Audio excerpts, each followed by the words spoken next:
오늘도 말씀은 골로새서 1장 15절에서 20절 말씀입니다.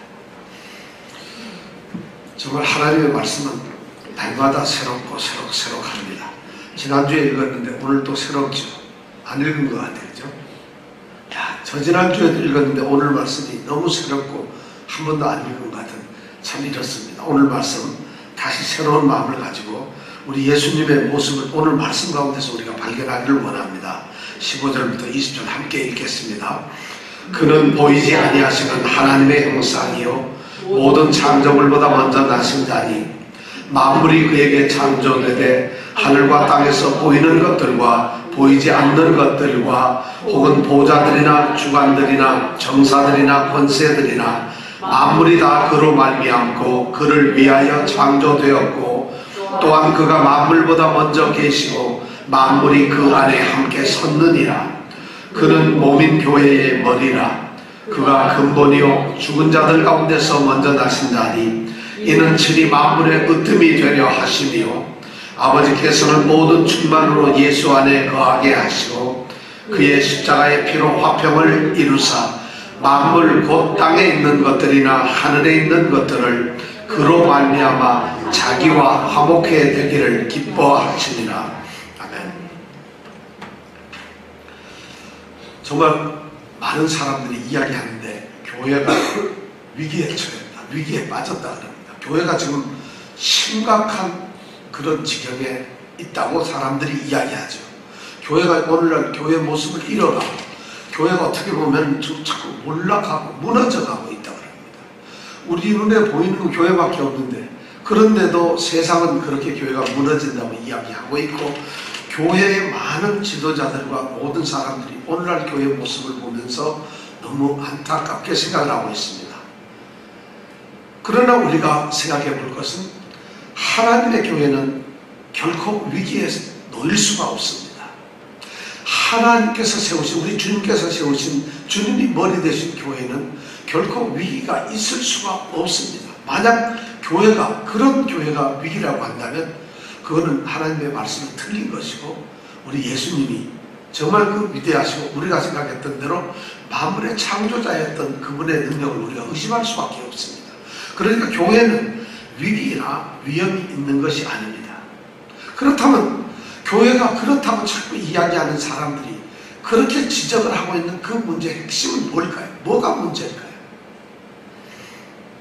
교회가 위기라고 그러고 교회가 교회답지 않다 그러고 교회가 전부 심각한 그런 정말 지경에 빠져있다 그러는데 뭐 때문에 그런 문제가 있을까요? 이것은 바로 교회가 무엇인가 하는 것에 대한 교회의 본질에 대해서 무지하기 때문입니다. 교회의 본질에 대해서 어리석고 우리가 교회가 무엇인지 모르기 때문에 교회 안에 있는 사람들도 교회가 무엇인지 모르고 교회 밖에서 교회를 바라보는 그들조차도 교회가 무엇인지를 한 번도 들어보지 못했고 보질 못했기 때문에 교회에 문제가 있다는 겁니다. 심각한 문제가 오늘날 있습니다. 교회에 문제가 있다는 것을 우리가 생각한다면 정말 교회의 문제를 해결해야 될 사람들 바로 우리들입니다. 우리가 해결해야 돼요. 그런데 오늘날 교회의 문제에 대해서 해결을 하려고 가슴 아파하는 분들이 많지는 않습니다. 정말 교회가 교회의 모습으로 돌아가기를 원하는 일이 많지는 않습니다. 왜 그럴까요? 교회가 무엇인가에 대한 그 본질로부터 너무 멀리 떨어져 있기 때문입니다. 교회 지도자들도 그렇습니다. 교회의 직분을 가진 사람들도 교회를 다니는 것이지 교회에 대한 명확한 주님이 품으셨던 그 마음을 그대로 갖지 못합니다. 우리는 지난 주일에 교회가 무엇인가에 대해서 함께 생각을 했습니다. 지난주 여러분 교회에 대해서 우리가 생각을 했는데 너무 많은 걸 들어서 혹시 교회가 뭔지 잘 어지러워졌다면 이런 겁니다. 우리는 성경에 나타난 교회라고 하는 그 이름을 통해서 교회는 언제부터 이 땅에 존재하고 있었는가 하는 것을 우리가 생각을 했습니다. 그뿐만 아니라 우리가 그런 일을 떠나가지고 교회라고 하는 그 참다운 진정한 의미가 교회의 진정한 의미가 무엇인가 여기에 대해서 우리가 생각을 또 했습니다. 그 다음에 그럼 그런 교회라고 한다면 어떠한 정말 교회만이 가져야 될 그런 특징적인 것은 무엇인가? 교회가 무엇을 가져야만 정말 교회다운 특징을 보일 수가 있는 것인가 하는 걸 우리가 또 생각을 했죠. 그리고 이 땅에 또 천상에 있는 많은 교회들이 그런 종류나 교회의 모습에 대해서 우리가 또 생각을 했습니다. 그러면서 우리는 보이는 이 땅의 교회와 보이지 않는 천상의 교회, 이 땅에도 있지만 보이지 아니하는 무형 교회에 대해서 우리가 함께 또 생각을 했습니다. 더 중요한 것은 참된 교회, 진정한 교회가 정말 보여줘야 할 그 기준이 뭔가요? 진정한 교회는 무엇을 보여줘야 하는가 하는 것에 대해서도 우리가 지난주에 생각을 했습니다. 저는 지난주 성경 말씀을 우리 성도들이 좀 여러 번 하여튼 좀 보았으면 좋겠어요. 들었으면 좋겠어요. 정말 착한 좀 그 말씀을 우리가 들으면서 오늘날 교회가 무엇인가 하는 교회 정체성에 대해서, 교회라는 것에 대해서 좀 우리 성도들이 알았으면 좋겠습니다. 왜냐하면 우리가 성도가 교회인데 말이죠. 우리 집사님들, 권사님들, 장로님, 그리고 저도 우리가 교회인데 교회를 모르고 있어요. 내가 어느 성이 뭔지, 어느 집안에 살고 있는지, 내가 왜 태어났는지, 내 부모들이 누군지, 나는 무슨 일을 하는 사람인지 모르면서 내가 살아가고 있는 거랑 똑같아요. 교회를 모르면서. 그러니까 우리 성도들이 바로 교회를 하면 우리가 교회가 무엇인가 좀 알았으면 좋겠어요. 우리 교회 카톡에 보니까 우리 이정근 집사님이 교회란 무엇인가 너무 은혜스러운 말씀이라고 어제 설교를 올리면서 아주 그렇게 멘트를 달아놔서 우리 이정근 집사님이 교회를 아주 심각하게 생각을 하고 있구나 라고 생각할 뻔했습니다. 그래서 교회 정말 중요한 거예요. 우리가 교회 정말 생각해야 돼요. 교회가 뭘까? 오늘 다시 우리는 그는 몸인 교회의 머리라고 하는 이 말씀의 두 번째 시간을 우리가 함께 생각하면서 우리가 교회에 대해서 좀 생각해 보려고 합니다. 1장 18절 말씀에 첫 마디가 뭐냐면 그는 몸인 교회의 머리다 이렇게 말씀하고 있습니다. 이 말씀은 우리가 두 가지로 나눌 수 있다고 그랬습니다. 하나는 뭐냐면 교회는 그리스도의 몸이다. 교회가 뭐라고요? 그럼 그리스도의 몸은 뭐라고요? 교회가 그리스도의 몸입니다. 여러분 교회가 뭘까요? 그리스도의 몸이라는 거죠. 그러면 그 교회의 머리는 누굴까요? 그리스도다. 그럼 그리스도는 교회, 몸인 교회의 뭘까요? 머리라는 거예요. 두 가지를 우리가 말씀 속에서 우리가 들을 수 있어요. 교회의 몸은 그리스도다. 그리스도는 교회의 몸이다. 그럼 여러분들 교회가 그리스도의 몸이로구나. 그리고 그 교회의 몸인 교회의 머리가 되시는 분은 그리스도 예수님이구나. 이거 두 개를 알면 교회에 무슨 분쟁이 있을 수 있겠어요? 그것을 알게 되면 교회에 무슨 심각한 어려움이 생길 수 있겠어요? 그리고 교회 안에서 어떻게 우리가 성도로서 살지 않을 수 있겠어요? 교회에 속해 있으면서도 어떻게 거룩성을 잃어버리고 거룩하지 않게 우리가 세상적으로 막 그렇게 살아갈 수가 있겠느냐는 거예요. 교회가 그리스도의 몸이고 거기 머리가 예수라고 하는데 그 말을 아는 목사, 장로, 권사, 집사 이런 성도들이 어떻게 함부로 살 수가 있겠느냐는 거예요. 교회들이 그렇게 곁으로 나갈 수가 있겠느냐는 것이에요. 교회들이 그렇게 무너지는 것처럼 세상의 손가락질을 받게 되면 그리스도의 몸이 손가락질을 받아서 되는 것이 아니잖아요. 교회의 머리이신 그리스도가 머리가 그리스도인데 그 교회가 손가락질을 받는다는 것이 도대체 있을 수가 없다는 것이죠. 심각합니다. 이걸 모르기 때문에 그래요. 오늘은 몸인 교회의 머리라고 하는 이 말씀을 가지고 우리가 한번 좀 더 생각을 해보려고 합니다. 지난주에는 교회가 무엇인가 하는 것에 대해서 정리된 우리가 어떤 개념을 같이 배웠다면 오늘은 구체적으로 적용되어서 왜 교회는 그리스도의 몸인가? 그리스도께서 교회의 머리라고 하는 것은 도대체 우리에게 무엇을 얘기하고 있는가? 이러한 교회에서 우리는 어떻게 살아야 하는가 하는 것을 우리가 함께 생각해 보기를 원합니다. 성경에 보면 말이죠. 이 교회가 어떤 것이라고 하는 것을 우리 사도들이 성경의 말씀을 통해서 아주 다양하게 표현을 하고 있습니다. 왜냐하면 성경을 그렇게 표현을 할 수가 있죠. 코끼리를 보면서 어떤 사람은 막 이 배나 이 허리를 만져보면서 야 단단한 바위 같더라. 또 코끼리의 다리를 이렇게 끌어보는 사람들은 코끼리는 뭐 같아? 그냥 큰 동남 같은 기둥 같더라. 이러면서 각자 표현이 다르듯이 교회를 바라보는 이 표현들이 다양하게 되어 있다는 것입니다. 먼저 하나님의 성전이라는 표현을 가지고 있어요. 교회는 하나님의 성전. 고린도후서 6장 16절에 보면 우리는 살아계신 하나님의 성전이라는 말로서 이렇게 얘기를 하고 있어요. 또 뭐를 하냐면 성령의 전이라고. 고린도전서 3장 16절에 보면 또 우리가 잘 아는 말, 너희 몸은 너희가 하나님께로 받은 바 너희 안에 계신 성령의 전인 줄 알지 못하는 나는 성령의 전이라는 말씀을 하고 있어요. 또 뭐라고 하고 있냐면 신령한 집이라고 베드로는 그렇게 얘기하고 있어요. 베드로전서 2장 5절에 보면 너희는 살아있는 돌처럼 신령한 집으로 세워져 간다 이렇게 말을 하고 있어요. 그러니까 교회는 하나님의 성전이고, 교회는 또 뭐냐면 정말 성령께서 머무르고 계시는 그런 전이고, 또 교회는 뭐냐면 신령한 집이라는 것이에요. 바로 여러분들이 하나님의 집에 그 자신이 하나님의 집이 되었다는 것이 우리가 교회는 그렇게 표현을 하고 있어요. 그래서 이거는 너무 거룩한 것이에요. 그리고 너무나 이것은 흔들릴 수가 없는 것이에요. 교회는. 그리고 교회는 전적으로 가장 고결하고 고귀한 그런 것이라는 것이에요. 하나님의 집 이렇게 성경은 얘기하고 있어요. 또 그 다음에 보면은 너무 유명한 하나님이 거하시는 곳이 거하시는 처소가 교회라고 합니다. 에베소서 2장 21절에서 23절에 이렇게 보면은 거기서 뭐라냐면 20장 21절에 보면은 너희는 사도들과 선지자들의 터 위에 세운 자라는 것이에요.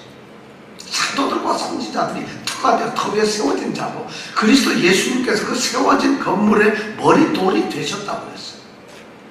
그래서 그의 안에서 건물마다 우리가 세워진 모두가 성전들이고 건물들인데 건물마다 서로 연결이 되어가지고 주 안에서 성전이 되어간다고 이렇게 얘기하고 있어요. 22절. 그러면서 또 그 다음에 계속해서 뭐라 하냐면 너희들 모든 성도들이 성전 안에서 하나님의 거하신 처소가 되어간다는 것이죠. 2장 21절, 에베소서 2장 21절은 우리가 뭐냐면 우리는 그냥 직장 다니고 집에서 그냥 살아가는 이런 사람이 아니라 하나님이 거하시는 곳, 하나님이 거하시는 장소가 되어가는, 그것이 우리가 성전이라는 개념이에요. 또 다른 말로는 새 예루살렘, 위에 있는 예루살렘, 하늘에 있는 예루살렘이라고 성경을 또 그래요. 계시록 21장 2절에 보면 거룩한 성 새 예루살렘이 하나님께로부터 하늘로서 내려온다 이런 표현을 하고 있어요. 바로 교회는 새 예루살렘이고, 위에 갈라디아 4장 26절에 보면 위에 있는 예루살렘이라고 합니다. 히브리서에 보면 또 이거는 하늘의 예루살렘이라고 이렇게 표현하고 있어요. 바울 사도는 디모데에게 편지를 쓰면서 교회가 무엇인가, 진리의 기둥과 터라는 말로서 또 이야기를 하고 있어요. 디모데전서 3장 15절에 보면 그렇게 얘기했어요. 하나님이 너로 하여금, 디모데로 하여금 하나님의 집에서 너희가 어떻게 행동해야 될 건가, 그것을 내가 좀 너에게 알게 하겠다. 왜냐하면 이 하나님의 집이라고 하는 이 집은 바로 하나님의 살아있는 하나님의 교회고 진리의 기둥이요 터라는 얘기. 진리의 기둥이고 터라는, 그게 바로 내가 말하는 하나님의 집이고 살아있는 하나님의 성전이라는 것이죠. 그럼 진리의 기둥 터라는 이 말은 뭐냐면 교회는 말이죠. 교회를 향해서 대적하는 자들, 교회를 침략하고 교회를 정말 공격하고 교회를 무너뜨리려고 하는 그 세력들, 그 외부의 대적들을 향해서 싸우는 곳이라는 것이에요. 그래서 교회가 지켜야 될 순수와 진리를 지키고 그것을 유지시키고 또 그것을 담대하게 우리가 변호하고 변명하고 증거하는 그러한 요새가 어디냐, 바로 교회라는 것이에요. 그것이 진리의 기둥과 터라고 바울 사도는 이야기를 하고 있습니다. 또 그런데 또 교회를 갖다가 어떻게 얘기를 하느냐 하면은 바울 사도는 고린도 후서 11장 2절에 보면 교회를 갖다가 그리스도의 신부라고 얘기하고 있어요. 신부. 그러면서 11절 2절에 보면 나는 너희를 정결한 처녀로 한 남편인 그리스도께 드리려고 준비하리라 이렇게 표현을 하고 있어요. 바로 성도들이 누구, 교회가 누구냐 하면은 그리스도와 결혼하게 될 정결한 처녀라는 것이에요. 교회가, 이 말은 그리스도께서는 교회를 아내 사랑하는, 신부를 사랑하는, 그렇게 사랑하신다는 말씀이에요. 뿐만 아니라 교회는 그리스도를 향해서 정결한 신부 같아야 한다는 것이죠. 교회가 말이죠, 그리스도를 향해서 더럽혀지고 그리스도에 대해서 부끄러워지고 그리스도에 대해서 옳지 않은 그러한 행실과 모습을 드러내는 것이 아니라는 것이죠. 그리스도의 신부라는 것이 교회라는 거예요. 성도들은 바로 그리스도 예수님께 대해서 그런 모습이 되어야 한다. 성경은 그렇게 교회에 대해서 끊임없이 또 하나 마지막으로 우리가 얘기하죠. 교회는 말이죠, 성도들은 하나님의 가족이라고 되어 있어요. 에베소서 2장 19절에 그러죠. 너희는 이제부터 외인도 아니다. 너희는 외국에서 온 손님도 또는 나그네도 아니다. 하나님의 성도들과 동일한 하나님 나라의 시민들이다. 그리고 하나님의 권속, 하나님의 가족들이라는 것이죠. 교회는 말이죠, 하나님의 집이고 교회의 모든 성도들은 하나님의 가족이라는 것이죠. 여러분들, 우리가 그런 지금 교회에 대한 말씀이 이렇게 많이 우리에게 들려주고 있어요. 그런데 이러한 교회에 대한, 성도에 대한 말씀이 성경에서 들려주고 있는데 이런 말씀을 하나하나 들어보고 우리가 마음에 새기면 우리의 신앙의 모습이 이렇게 갈 수는 없는 것이에요. 우리는 그런 의식을 한 번도, 이것들을 생각하라. 우리가 1월 첫 주에 그렇게 말씀을 드렸죠. 하나님께 모든 걸 알아라. 그리고 이런 것들을 좀 생각 좀 하며 살자.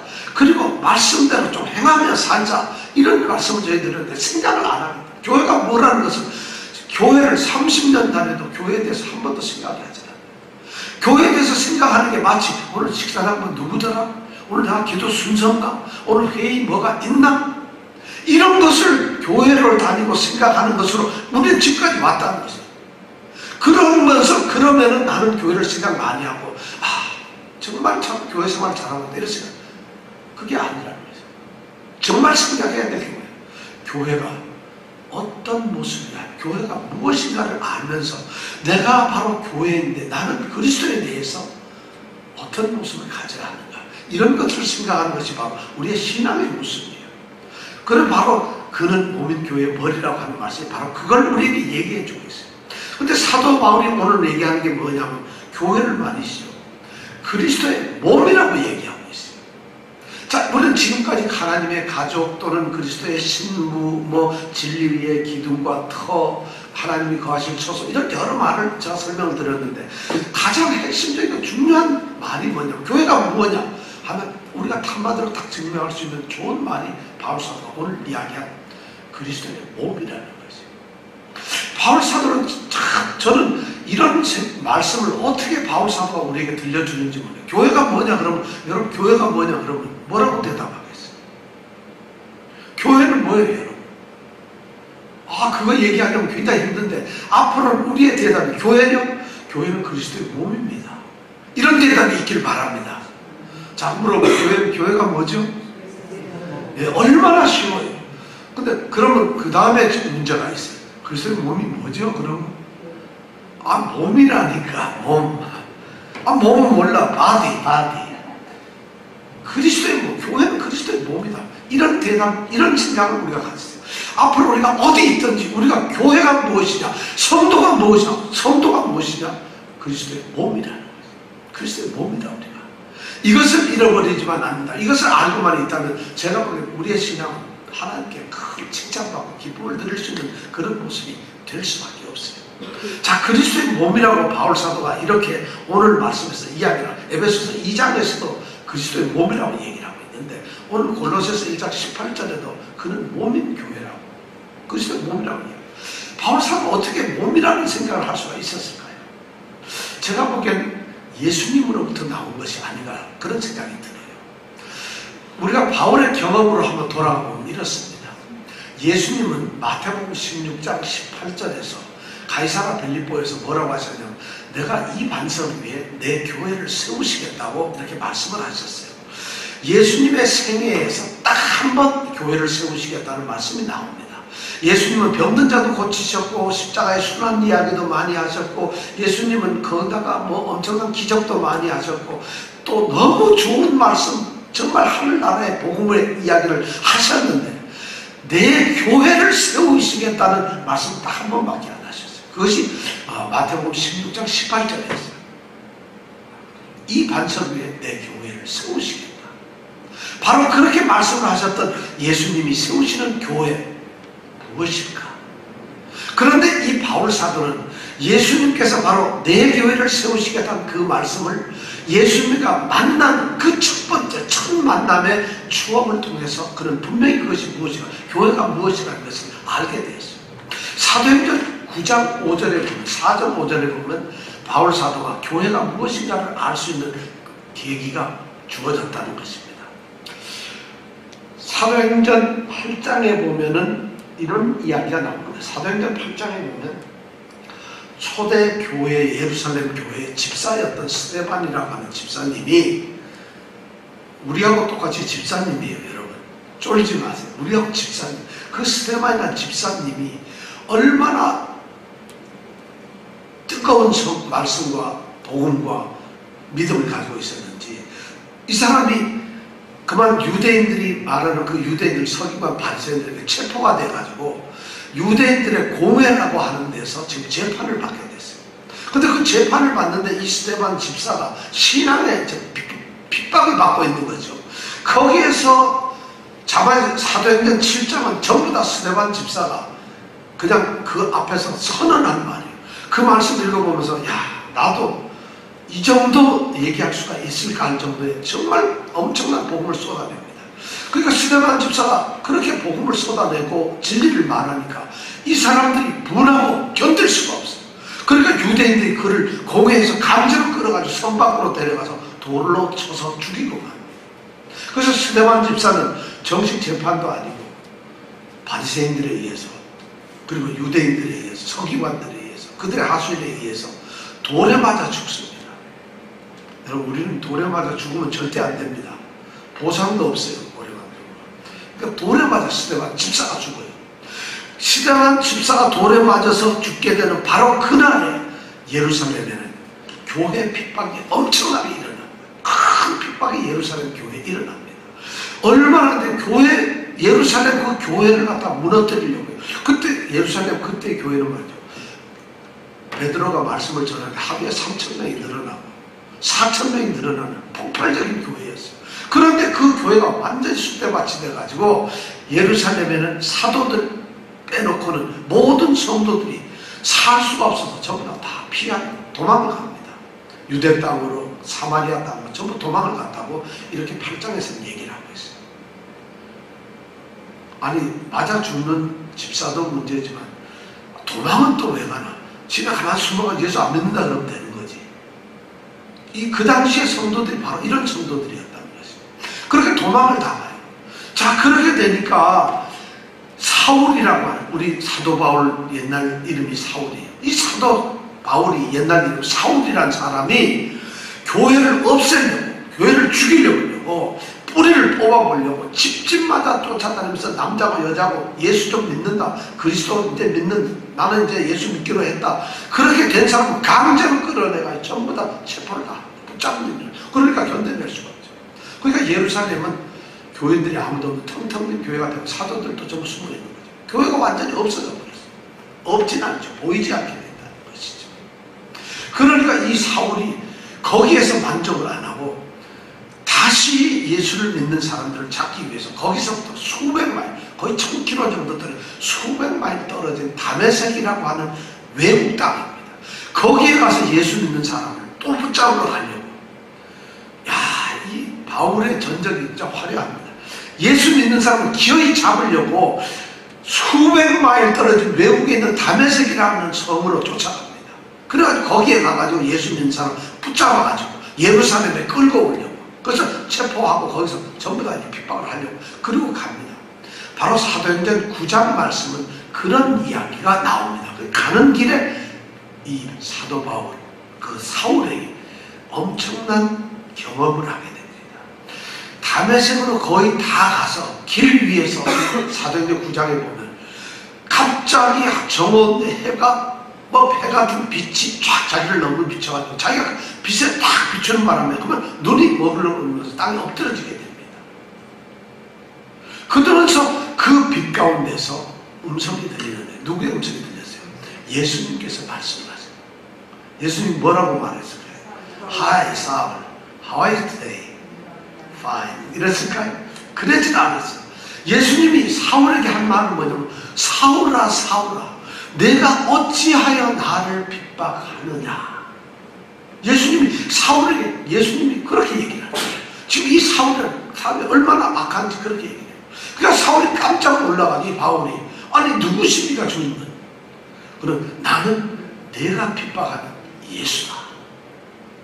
그 바로 길에서 이때는 예수님이 십자가에 돌아가시다 부활하시고 나서 한참 지난 다음에 바울은 바로 그 담에서 그 길에서 예수님을 만났다는 것입니다.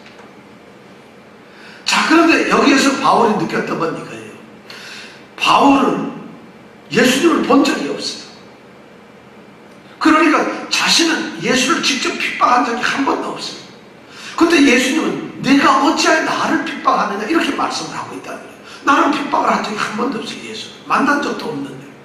그러니까 도대체 이 자신이 핍박을 하고 못살게 구는 것은 교회지 예수가 아니라는 것이죠. 그런데 예수님은 뭐라고? 예수님은 왜 나를 핍박하느냐 이렇게 말하고 있어요. 예수님의 이 말씀이 뭘까요? 예수님은 지금 이렇게 자신하고 교회를 같은 걸로 동일시하게 자기는 핍박하지 않지만 교회를 핍박하는 것은 결국 자기를 핍박한다. 예수님을 핍박은 안 했지만 교회를 핍박하는 자는 예수 자신을 핍박한다. 예수님과 교회는 같다는 것이에요. 그러니까 예수님은 교회를 핍박하는 사울을 향해서 왜 나를 핍박하느냐고 이렇게 말씀하셨어요. 그때 바울이 깨달았던 것이 바로 오늘 이 말씀이에요. 아, 교회는 바로 예수님이로구나. 예수님은 교회를 자신과 동일한 것으로 생각을 하고 있구나. 죽으셨다가 부활하고 승천하신 그 예수님이 나를 만나셨는데 자기에게 준 말이 뭐냐? 교회는 바로 나라는 이야기예요. 그것을 깨달은 바울 사도가 바로 교회는 그리스도의 몸이라는 이런 고백을 하게 되는 거예요. 그것이 바로 오늘 우리에게 들려지는 거예요. 우리가 교회가 몸이라고 하는 것은 이런 고백이 있어야 돼요. 아니, 이것이 바로 예수님이로구나. 교회는 바로 예수님의 몸이로구나. 이것이 깨달아지는 우리 성도들 되시길 바랍니다. 여러분, 교회가 뭡니까? 교회는 뭐죠? 예수님의 몸이라는. 성경에 보면 그리스도의 몸이라고 하는 말이 한 세 가지 의미로 사용이 되고 있어요. 그리스도의 몸이라는 말이 성경에 전혀 없는 게 아니라 한 세 가지 의미로 사용되고 있어요. 첫 번째는 어떤 것이냐면 그리스도의 몸이라는 말은 진짜 예수님이 사람처럼 육신의 인간의 몸을 가지신 그 몸을 보고 그리스도의 몸이라고 합니다. 그건 뭐 대단한 게 아닌 것 같지만 무척 중요합니다. 예수님께서는 사람의 이 몸을 가지셨다는 것이에요. 그 당시에 또 그 예수님이 돌아가신 이후에 교회 안에 믿음도 없는, 아니 믿음이 너무 있어서 이상하게 돌아갔는지 잘못됐는지 이상한 사람들이 생겼어요. 예수님은 이 세상에 오신 적이 없다. 하나님이 어떻게 올 수가 있느냐. 잠깐 사람의 모양으로 착각을 딱 시켜가지고 세상에 왔을 뿐이다. 이렇게 말하는, 소위 성경적으로 말하는 가현설이요, 가짜로 나타나신 분이라는 이런 것이 교회 안에 이단들 중에 엄청나게 있었어요.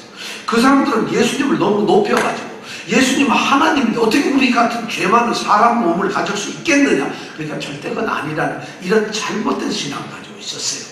바로 예수님은 그들을 향해서 내가 그리스도의 몸이라는 사람의 몸, 육신으로 나타나셨다는 걸 분명하게 얘기했어요. 이것이 그리스도의 몸이라고 하는 첫 번째 사용된 것이고, 두 번째는 아주 중요한 것이죠. 최후의 만찬.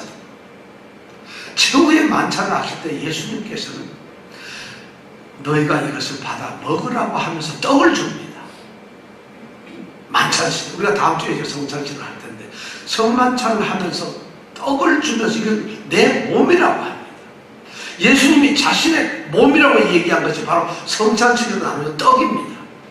요한복음 6장에 보면 예수님은 생명의 떡이라고 하는 말씀을, 설교를 6장을 아주 길게 얘기합니다. 거기에서 예수님이 말씀하신 게 내 살은, 내 피는 음료고 내 살은 음식이다. 내 살은 떡이고 내 피는 바로 음료입니다. 그리고 내 살을 먹어야 된다. 내 피를 마셔야 된다. 그런 사람에게만 영생이 있고 그렇지 않은 사람에게는 그에게는 영생이 없다라고 예수님은 말합니다. 그러면서 나눠진 자신의 몸을 떡이라는 표현을 합니다. 최후의 만찬에서 예수님은 제자들에게 떡을 나눠주면서 이것은 내 떡이다 이렇게 말씀을 하면서 내 몸이라고 얘기했을 때 그때 표현을 우리가 정확히 얘기하면 이건 바로 나다 이런 얘기.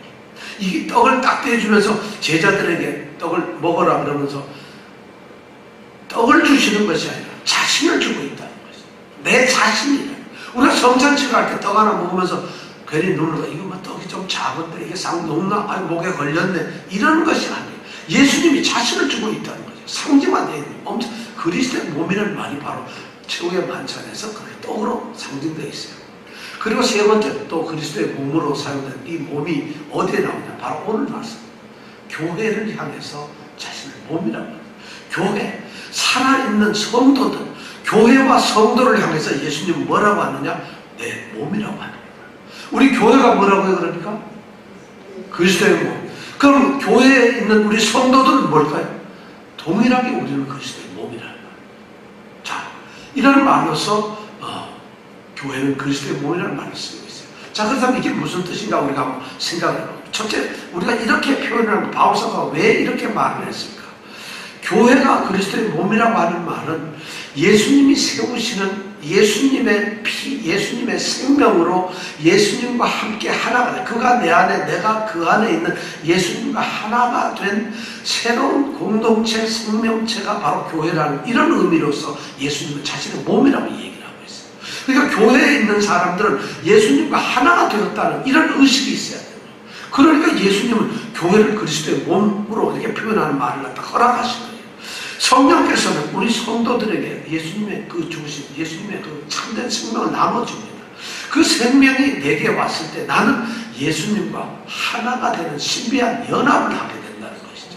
이것이 바로 교회의 모습이라는 거예요. 그럼 여러분에게 무슨, 여러분 속에는 그리스도의 살아있는 피가 흐릅니다. 여러분들은 지금 그리스도, 지금 이렇게 인상을 쓰고 있으신 분도 그리스도와 연합된 분이라는 거예요.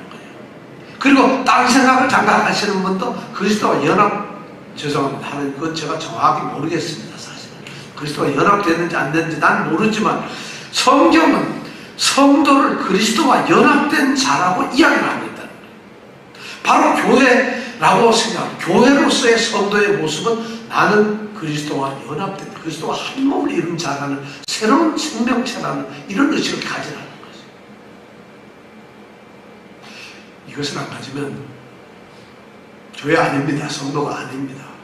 왜냐하면 성경은 그렇게 말하고 있는데 나 예배당 교회 58년 다녔는데 내가 교회 성도일까요? 아닐까요?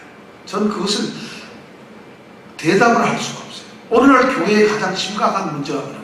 내가 교회를 얼마나 다녔는데, 내가 얼마나 큰 교회를 다녔는데, 내가 얼마나 유명한 교회를 다녔는데, 내가 얼마나 세상적으로 유명한 목사님이 설교하고 목회하는 교회를 다녔는데, 내가 얼마나 이 교회를 열심히 다녔는데, 이것이 아니라는 것이죠. 내가 그리스도와 연합되어 있느냐. 그걸 가지고 오늘, 왜냐하면 교회의 몸이라고, 그리스도의 몸이라고 우리가 증명할 수 있어요. 그리스도와 연합이 되어 있습니까? 그리스도와 하나입니까? 이런 의식이 없으면 제가 보기에는 여러분 가식 같지 마요. 거짓으로 신앙생활 하지 마요. 위선자 되지 말라는 거예요. 마치 교인인 것처럼 성도인 것처럼 이렇게 목을 길게 빼고 경건의 모습을 보이지 말라는 거죠. 저는 사람을 속일 수 있어도 무형교인 거기 구성에서 하나님을 속일 수는 없잖아요. 우리가 진지하게 그런 모습을 가져야 돼요. 바로 교회는 그리스도의 몸이라고 하는 것은 새롭게 태어난 피조물, 새로운 생명체라는 이런 말을 우리에게 주고 있는 거예요. 그 다음에 두 번째는 뭐냐면 바로 성도가 바로 교회의 그런 몸을 구성하고 있는 우리는 지체라는 이런 말이죠.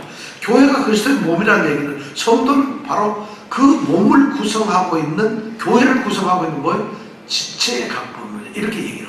고린도전서 12장 27절에 보면 너희는 그리스도의 몸이요 그리고 지체의 각 부분이라고 얘기해요.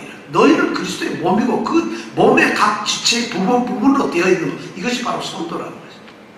모든 성도는 말이죠. 한 성령을 받아 한 몸을 이룹니다. 그리스도는 한 몸이니까 교회는 한 몸을 이루어요.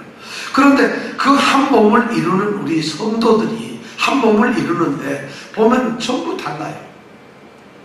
한 몸을 이루면 전부 다 똑같아져야 되는데 그렇지 않아요. 우리가 몸의 각 지체가 손, 눈, 코, 귀, 입, 다리, 모든 것이 다 기능이 다르듯이 교회라고 하는 곳에 이 그리스도의 몸에 붙어있는 우리 성도들 지체는 각자 자기가 가지고 있는 정체성이 다 다르다는 거죠. 재능도 다르고 은사도 다르고 성격도 다르고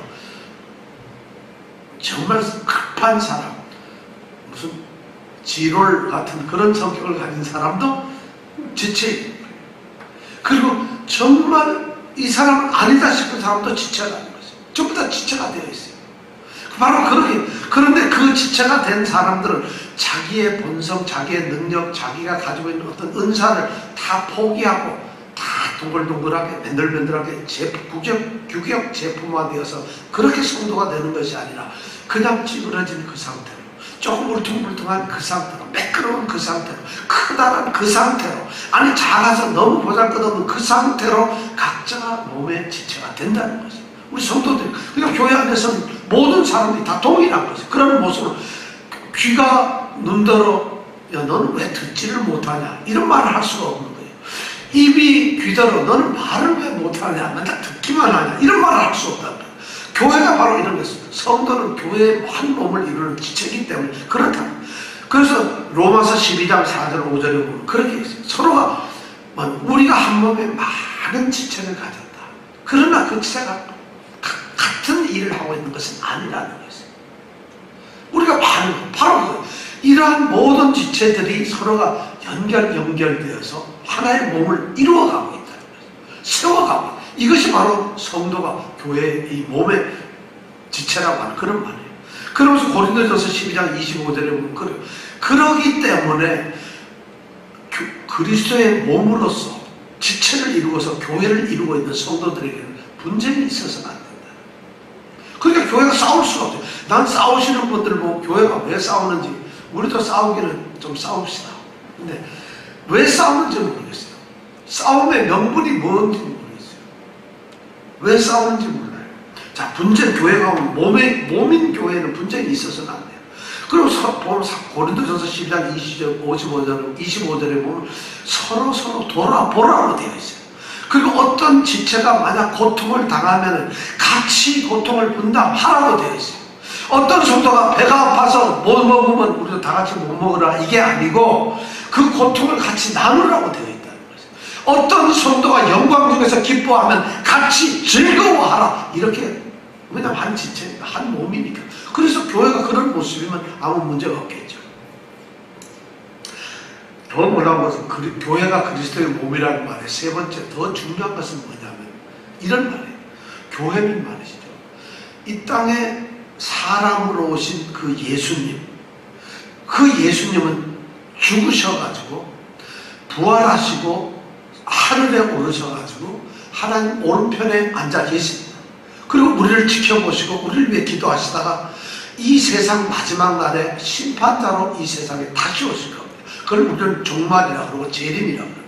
그때를 우리는 모릅니다. 주님은 반드시 그렇게 오시는데, 그런데 놀라운 건 주님은 지금 분명히 우리를 떠나서 하늘에 계시고 마지막 날 오실 텐데, 그런데 교회는 무엇이냐? 아직도 성육신하신 예수님이 지상에 있는 것이라는 것이죠. 지상에 아직도 연장이 되고 있다는 것이죠. 이게 뭐냐면 그 예수님께서는 그렇게 떠났지만 예수님이 하시려고 했던 예수님의 사역들, 예수님의 이야기, 예수님의 뜻들, 예수님의 모든 그 예수님이 세상을 향해서, 그리고 사랑하는 제자들, 성도들을 향해서 하셨던 그런 모든 일이 말이죠, 그리스도의 이 살아있는 몸인 교회와 성도들을 통해서 지금도 이 땅에서 예수님이 다시 오는 그날까지 이루어지기를 원하고 계십니다. 바로 그것이 몸이라는 거예요. 그리스도의 몸이라는 걸, 바로 교회라는 것은 그렇게 된 존재예요. 우리는 그러니까 이 땅에서 예수님이 바로 지금 아직도 계시는 거예요.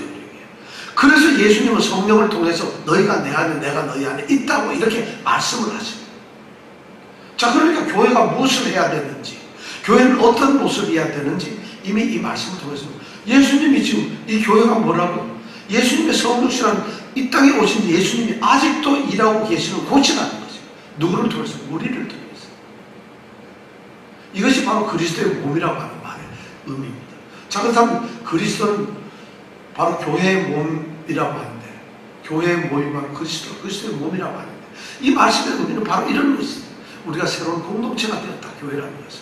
그리고 우리는 성도들로서 그리스도의 몸을 이루고 있는 자들이다. 더 중요한 것은 그 교회 자체가 그리스도 자체다. 몸이라는. 주님은 죽으시고 가셨지만 그래도 주님은 여전히 계신다는 거예요. 주님은 눈으로 볼 수 없지만 왜냐하면 그분은 교회라는 것을 남기시고 교회를 세우시고 여전히 교회에 계신다. 그래서 그분은 교회의 머리가 되실 수가 있다는 것이죠. 자, 그래서 두 번째 우리는 그리스도는 교회의 머리라는 말을 쓰게 돼요. 첫 번째 그리스도 교회의 몸이다. 교회는 그리스도의 몸이다. 그리스도는 그렇게 말을 했다고. 이제 두 번째는 그리스도는 교회의 머리라는 것이죠. 자, 그럼 머리라는 것이 이게 뭘까요? 머리. 머리라는 게 뭘까요? 교회의 머리다. 몸인 교회의 머리라는 거예요. 이 머리는 첫 번째 가장 중요한 게 왜 머리라 그러느냐? 머리는 생명이라는 거예요. 그리스도는 교회의 생명 근원이라는 것이죠. 성경에 보면 말이죠. 머리라는 단어가 나옵니다. 근데 나오는데 이것이 그냥 일반적으로 몸을 얘기할 때는 그냥 머리입니다. 그런데 이것이 상징이나 어떤 비유로 머리라는 단어를 쓸 때는 그 머리라는 말은 전혀 다른 의미를 가져요.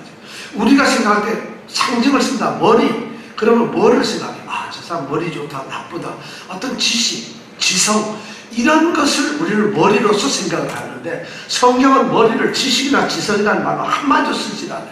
그러니까 성경에서 머리 좋다 이런 말이 있을 수가 없어요. 왜냐하면 그렇게 생각을 하지 않으니까. 그럼 성경은 머리라는 말을 무슨 의미로 쓰고 있냐? 생명이 있는 거죠. 생명의 말씀입니다. 성경에 보면 머리를 잘랐다는 것은 생명을 없앴다는 것이에요. 머리를 취했다. 그래서 헤롯 왕이 자기 동생 빌립의 아내인 헤로디아를 좋아해가 둘이 이상한 관계를 맺게 되죠. 그러니까 그 딸 헤로디아가 자기 생일날 춤을 추는데 요한이 마침 그때 세례요한이 감옥에 갇혀 있는데 너무 기분 좋으니까 생일날 야 너가 무슨 선물 줄까 했더니 뭐라고 그래요? 요한의 목을 달라고. 요한의 목을 달라는 게 무슨 말이에요? 요한의 생명을 달라는 거죠. 머리라는 것은 바로 이 생명. 그래서 소반에다 머리를 담아. 그게 생명. 이 머리라는 단어는 생명이라는 말이에요. 성경에서는 반드시 지식이 좋다, 뭐 지성적이다, 이해를 잘한다 이런 말로 머리를 절대 쓰질 않았어요. 성경적으로. 그냥 오직 생명이라는 말로 썼어요. 그러니까 교회에서 그리스도는 교회의 머리라고 하는 이 말은 주님께서 그리스도께서 바로 생명의 근원이라는 거예요. 우리 성도들에게 생명을 주신 분이라는 거예요. 머리라는 것이 바로 그거예요. 그래서 우리가 예수의 생명에 의해서 예수님이 주신 생명에 의해서 성도가 되어서 살아왔어요. 그러니까 생명을 공급하시고 생명을 주시는 분이라면 그럼 몸을 이루고 있는 지체인 이 교회가 성도가 머리인 생명인 예수님이 없다 그러면 예수님이 안 계시다면 그럼 자기 성도는 뭐가 있어요? 생명이 없는 거예요. 예수님이 없으면서 교회는 존재할 수가 없다는 것이죠. 예수님이 없이는 교회는 생명이 없는 거예요. 예수님이 머리가 안 되는 교회, 예수님이 교회의 머리로 있지 아니한 그 교회는 교회가 이미 생명력이 없는 거예요. 몸을 이룰 수가 없는 것이 아무것도 아니라는 거죠. 교회에 혹시 목사님이 머리가 되어 있다거나 돈이 머리가 되어 있다거나 어떤 이상한 권세나 어떤 프로그램이 만약 머리로서 역할을 한다면 이미 그 교회는 끝이라는 거죠. 생명이 없다는 거예요. 예수님 그분이 바로 교회의 머리가 되어야 한다. 왜냐하면 머리는 생명의 근원이 생명이 있대. 두 번째 우리는 그리스도는 교회는 말이죠. 이 머리로서 머리가 또 하는 일이 뭐냐면 성장하고 자라고 힘을 가지고 이런 것을 할 수 있는 그 영양분 모든 것을 공급하는 것이 어디냐? 바로 머리라는 것이죠. 우리가 생각하기에는 피나 뭐 이런 걸로 한다는데 머리가 한다고 성경은 그렇게 이야기를 하고 있어요. 그러니까 교회가 힘을 가지고 있고 교회가 어떤 성장을 하고 여기서 성장이라는 커지거나 이런 의미가 아니라 정말 영적 부흥을 갖는 거예요. 정말 올바르게 자라는 그런 성장을 한다면 결국 그리스도가 머리가 되어야 한다는 것이죠. 그런 아주 대표적인 얘기가 에베소서 4장 15절 16절에 말이에요. 오직 사랑 안에서 참된 것을 하여 그에게까지 자라라. 그는 머리니 곧 그리스도시다. 이렇게 얘기해요. 참된 것을 해가지고 그에게까지 자라. 사랑하여서 참된 그에게까지 자라라. 그러니까 그리스도 때문에 우리는 자라나게 되고 그리스도를 통해서 자라나지만 그 자라남의 최종 목표가 어디냐? 그리스도에까지 자라라. 그는 머리니 곧 그리스도라는 것이. 그러면서 4장 16절에 보면 그에게서 바로 그 머리이신 그분에게서 온 몸이 각 온 몸이 각 마디를 통하여 서로 연결되고 서로 상합해서 그 다음에 자기 각자의 분량을 따라서 지체의 역사에서 그 몸을 자라게 한다. 그리고 사랑 안에서 그 몸을 스스로 세운다. 에베소 4장 15절에 그렇게 16절에 그렇게 말씀합니다. 결국 머리가 그렇게. 우리 골로새서 2장 19절에도 보면 그렇게 되어 있어요. 머리를 붙들지 않는다. 교회 안에 어떤 이단 세력들 거짓 교사들이 머리를 붙들지 않는다는 것이 엉뚱한 천사 숭배를 하고 있고 엉뚱한 무슨 이상한 거에 빠져가지고 스스로 억지로 일부러 겸손함. 속에 보면 일부러 겸손함이라 일부러 겸손함이 뭐냐면 뭔가 일부러 막 고통을 해서 금식도 하고 일부러 막 아프고 이래가지고 뭔가 경건한 모습을 하려는 이런 모습들이 나타나고 있어요. 여기에. 그러니까 그리스도의 머리를 붙들지 않고 딴짓을 하고 있어요. 그러니까 바울사도가 골로새서 2장 19절 2장 넘어가면 19절 머리를 붙들지 않는다 너희들이 이렇게 얘기하면서 뭐라 하냐면 온몸이 머리로 말미암아 마디와 힘줄로 공급함을 받고 연합해서 하나님이 잘하시게 하는 대로 잘한다고 이렇게 돼 있어요. 온몸이 머리를 통하여서 잘한다고 돼 있어요. 그러니까 머리를 통해서 잘한다는 얘기는 머리이신 그리스도를 통해서만 우리는 잘할 수가 있다는 거죠. 이것이 바로 두 번째 머리는 첫 번째는 생명이고 두 번째는 성장을 우리가 도고 있습니다. 세 번째가 뭐냐면 머리는 말 그대로 교회의 주인이시고 교회를 주관하고 다스리시는 분이라. 그리스도를 모든 정사와 권세의 머리시다. 골로새서 2장 10절에 그렇게 선을 나오고 있어요. 모든 정사, 모든 세력, 모든 어떠한 권위, 권세, 능력, 힘 모든 것에 가장 머리가 그리스도예요. 그런 그분이 에베소서 2장에 보면 만물을 그 발 아래 두셨다고 되어 있어요. 그럼 만물을 다스리는 분이에요. 그런데 그분이 바로 누구냐? 몸인 교회의 머리라는 거예요. 교회를 다스리는 분이에요. 최고의 권세, 최고의 지위, 최고의 영광을 가지신 분이 바로 그리스도라는 거예요. 교회 안에서. 그래서 교회가 이것이 떠나면 안 돼요. 그렇기 때문에 교회를 머리신 그리스도에게 영광을 돌리는 거예요. 그렇기 때문에 교회는 그리스도인 그분께 찬양을 하고 복종을 해야 되는 거예요. 그리고 교회는 당연히 그를 다스리는 그분과 연합이 되어 있고 연결이 되어 있어야 돼요. 이것이 바로 교회의 머리라고 하는 세 가지. 머리는 생명을 근원이 되고 성장을 도우며 우리를 다스리는 분이라는 이거 교회가 그렇대요. 그럼 예수가 그런 분이라는 것이. 자, 근데 우리가 이런 것을 알아야 되는데 우리는 마치